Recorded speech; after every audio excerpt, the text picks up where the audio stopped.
Continuando con las propiedades del agua, vamos a hablar ahora sobre su elevado calor específico. ¿Qué es el calor específico? Es la cantidad de calor necesaria para elevar la temperatura de una sustancia en una cierta cantidad de grados centígrados. Ahora, vamos a pensar en lo siguiente. En cualquier sistema material, ya sea que esté en estado sólido, líquido o gaseoso, el calor, la energía térmica, lo que hace es aumentar la movilidad de las partículas. Cualquier tipo de sistema sometido a una fuente de calor aumenta el movimiento de las partículas que lo componen. Y el agua no escapa a eso. Cuando vamos a suponer que tenemos agua en estado líquido. En el agua en estado líquido hay muchas de sus moléculas que se están combinando con otras como ella a través de los puentes de hidrógeno, tipo de enlace que ya vimos. Lo que pasa es lo siguiente. Gran parte del calor que se usa para calentar el agua es empleado en romper los puentes de hidrógeno. ¿Qué quiere decir eso? Si yo estoy calentando agua y quiero elevar su temperatura, gran parte de ese calor primero va a romper los puentes de hidrógeno y recién después va a comenzar a poner en movimiento las partículas de agua.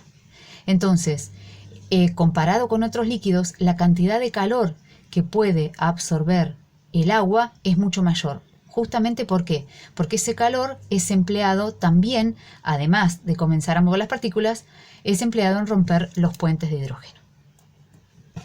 Y ahora, antes de seguir con la última propiedad del agua, vamos a repasar el concepto de densidad.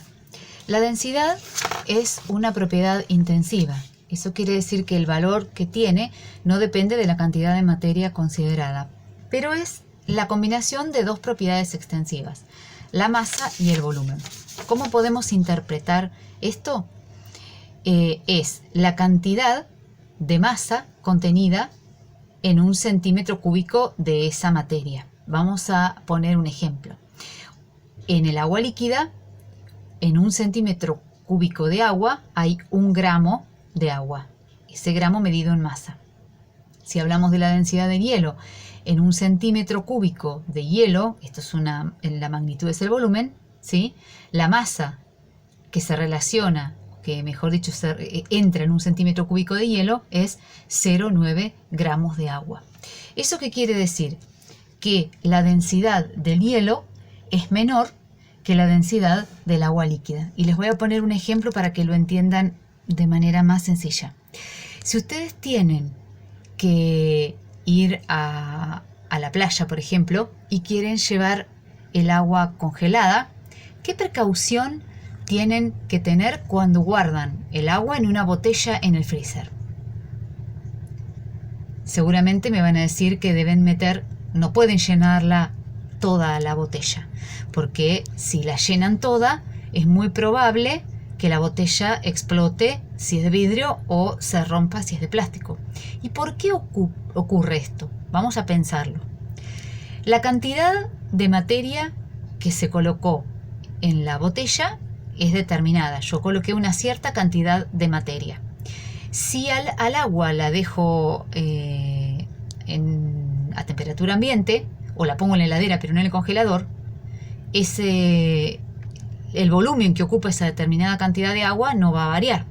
Ahora, si yo pongo esa misma cantidad de agua y la pongo en el freezer, va a aumentar el volumen que ocupa. Por eso, la misma cantidad de materia, ustedes lo pusieron en líquido y no abrieron ni cerraron la botella ni la vaciaron ni llenaron nada más, cuando quede congelada va a ocupar mayor cantidad de volumen que el agua líquida.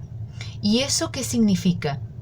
Fíjense y pueden hacer tranquilamente la cuenta y dividir y van a ver que la densidad es menor cuanto mayor volumen ocupe, ¿sí? Ese cálculo lo vamos a hacer en una tarea. Entonces, si sabemos que a medida que la temperatura disminuye, ¿sí? En general la densidad de las sustancias va aumentando. Esto ocurre con el agua, pero hasta los 4 grados centígrados. a partir de los 4 grados centígrados, por debajo de esa temperatura, se produce el comportamiento anómalo del agua. En vez de que las partículas se junten, así como hace un rato les comenté, que cuando uno pone a calentar un sistema, las partículas comienzan a moverse, cuando un sistema se enfría, las partículas disminuyen su movimiento. Pero en el agua, en vez de juntarse, cuando la temperatura cae por debajo de los 4 grados, las moléculas se separan, formando la máxima cantidad de puentes de hidrógeno posible, que es una molécula de agua, forma 4 puentes de hidrógeno, es decir, se une a 4 moléculas de agua más. Y por lo tanto, la densidad del agua disminuye cuando ésta se congela. Eso permite explicar cómo el hielo puede flotar sobre el agua líquida. Acá les cuenta un poco lo que ya les anticipé. Ese comportamiento anómalo, el que en vez de juntarse al disminuir la temperatura del sistema, las partículas se separen, hace que la densidad disminuya y entonces el hielo flota sobre el agua. Esto obviamente, seguramente lo han leído en la bibliografía, favorece la vida acuática, porque si a través de las sucesivas expansiones un espejo de agua se congelara y el hielo fuera más denso que el agua líquida, el hielo se iría hacia el fondo y en definitiva, luego de varios ciclos estacionales, ese espejo de agua terminaría completamente congelado y no permitiría la vida de los seres vivos. Por lo tanto, el que el hielo flote sobre el agua líquida permite que, a pesar de que las temperaturas caigan por debajo del punto de congelación, la vida se siga desarrollando porque el agua por debajo del hielo sigue en estado líquido. Y por último, para introducir el concepto de escala de pH, voy a hacer primero una relación con las soluciones, un tema que todavía no explicamos con detalle, pero que tiene que ver con el agua. Las soluciones es un tipo de sistema especial, es un sistema material homogéneo formado por más de un componente. Y en los seres vivos el agua es el solvente de muchas soluciones. Cuando muchas sustancias se disuelven en el agua, liberan grupos de átomos. Muchos de esos grupos de átomos son, por ejemplo, el hidrógeno positivo o dos átomos unidos, el oxígeno y el hidrógeno, con carga negativa. Esa liberación de sustancias, que va a depender justamente de su naturaleza química, permite calcular lo que se llama el grado de acidez o basicidad de una solución, por ejemplo, formada por agua.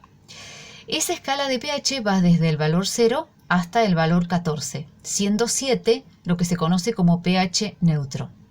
Si yo me deslizo desde el pH neutro hacia la izquierda, es decir, hacia el pH ácido, voy a interpretar que en esa solución hay una gran cantidad, ¿sí?, de cationes hidrógeno, H+. En cambio, si yo me desplazo desde el valor 7 neutro hacia la derecha, voy a poder decir que en esa solución predominan los aniones OH. ¿Esto qué quiere decir? Que los valores de pH, de acidez, hacia la izquierda del valor de 7, estamos hablando de sustancias que tienen gran cantidad de cationes hidrógeno. Y si me desplazo hacia la derecha, lo que sería pH alcalino o básico, estoy diciendo que en esas sustancias hay más cantidad de aniones OH.